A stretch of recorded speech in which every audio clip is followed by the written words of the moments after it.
જો તમને પણ મોર્નિંગમાં બ્રેકફાસ્ટ કરવાની નથી આદત તો સાવધાન થઈ જજો, કેમ કે નહીં તો મોટું નુકસાન થશે.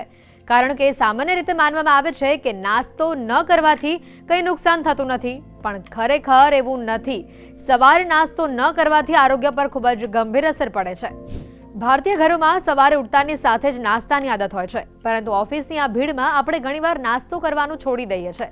જો તમે પણ આવું કરો છો તો આજથી જ આમ કરવાનું બંધ કરી દેજો, કારણ કે તમારી આ આદત તમને મુશ્કેલીમાં મૂકી શકે છે. સવારનો નાસ્તો આપણા બધાના જ સ્વાસ્થ્ય માટે ખૂબ જ મહત્વપૂર્ણ છે. સવારનો નાસ્તો તમારી ઉર્જાનો સૌથી મોટો સ્ત્રોત છે. જોબ કરતા લોકો માટે તે વધુ મહત્વનું છે, કારણ કે કામ કરવા માટે તમને એનર્જી જોઈએ છે, પછી તે ડેસ્ક વર્ક હોય કે ફિલ્ડ વર્ક. જો તમે નાસ્તો કર્યા વિના બહાર જશો તો તમે તમારા કામ પર ધ્યાન કેન્દ્રિત નહીં કરી શકો અને કંઈ પણ ક્રિએટિવ નહીં કરી શકો. માટે તમારા સ્વાસ્થ્ય માટે નાસ્તો ખૂબ જ મહત્વનો ભાગ ભજવે છે. સવારનો નાસ્તો ન કરવાથી થતું નુકસાન: વજન વધવું, એનર્જીનો અભાવ, ચીડિયાપણું, શરીરમાં પોષક તત્વોની ઉણપ, હૃદય રોગની બીમારીનું જોખમ. નાસ્તો એ સવારે ઉઠ્યા પછી કરવાથી શરીરને એનર્જી મળે છે.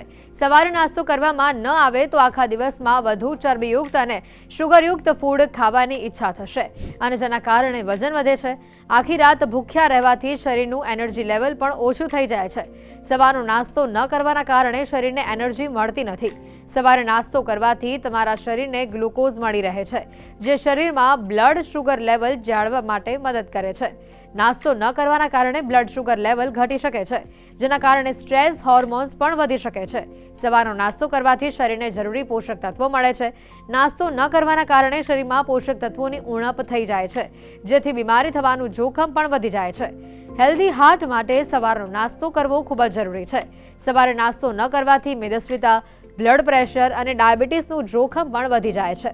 એક રિપોર્ટ અનુસાર જે લોકો દરરોજ નાસ્તો છોડે છે તેમને folate, calcium, iron, vitamin A, vitamin B1, B2, B3, vitamin C અને વિટામિન D ની ઉણપ થઈ શકે છે. વર્ષ 2017માં ડાયાબિટીસ અને કેટલાક અસ્વસ્થ લોકો પર એક અભ્યાસ કરવામાં આવ્યો, જેમાં જાણવા મળ્યું હતું કે જે લોકોએ એક અઠવાડિયા સુધી નાસ્તો કર્યો ન હતો તેમની સર્કેડિયન રિધમ ખોરવાઈ ગઈ હતી. આખી રાત શું થાય છે કે આપણે બોડી કમ્પ્લીટલી રેસ્ટિંગ મૂડમાં હોય છે. કોઈ બી એનર્જી કે ફ્યુલ લેવલ આપણે ફ્યુલ નથી આપતા બોડીને. ઓકે, સો બ્રેકફાસ્ટ એવો ફર્સ્ટ મિલ છે જે સવારના આપણે લઈએ છીએ. ઓકે, સો બોડીને એક ફ્યુલ આપીએ છીએ, ગ્લુકોઝનું પ્રમાણ આપીએ છીએ, જેના થકી આખો દિવસ બોડી કમ્પ્લીટલી એનર્જેટિક રહે. એનર્જી તમારી આખો દિવસ મળતી રહી, મેટાબોલિઝમ તમારું બૂસ્ટઅપ રહે. ઓકે, હવે શું થાય કે બ્રેકફાસ્ટ ઘણા લોકો સ્કીપ બી કરતા હોય છે. હવે સ્કીપ કરી એ લોકોને બોડીમાં નબળાઈ આવી જતી હશે કે રાત પડે એટલે એવું લાગતું હશે કે કમ્પ્લીટલી થાક લાગી ગયો છે. હવે ઓકે, સો આપણા બોડીને પૂરતી અમાઉન્ટમાં એનર્જી આપવા માટે, એમની ઇમ્યુનિટી સ્ટ્રોંગ રાખવા માટે, એમની મેટાબોલિઝમ હાઈ રાખવા માટે બ્રેકફાસ્ટ કરવો બહુ જ જરૂરી છે. નાસ્તો એક પ્રોપર અમાઉન્ટમાં હેવી ખોરાક લેવો જરૂરી છે.